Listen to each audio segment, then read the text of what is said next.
বিশ্বনবী কত সুন্দর রসিকতা করতেন। এক কালো মহিলা সাহাবী বিশ্বনবীর কাছে এসেছে। বিশ্বনবী বললেন, লা ইয়াদখুলান্নাল জান্নাতা সাফরা ওয়ালা সাউদা। তুমি তো কালো নারী, কোন কালো নারী তো জান্নাতে যাবে না। মহিলা দিলেন চিৎকার। বিপদের কথা শুনলে মহিলাদের কান্নাকাটি আছে না নাই? মহিলাদের অন্তর নরম, এজন্য বিশ্বনবী বলেছেন মহিলারা কবরের সামনে যে জিয়ারত করবে না।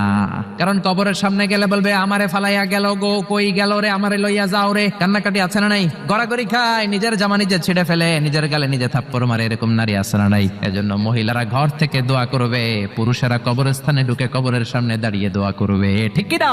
কালো নারী, মেটে রঙের নারী জান্নাতে যাবে না।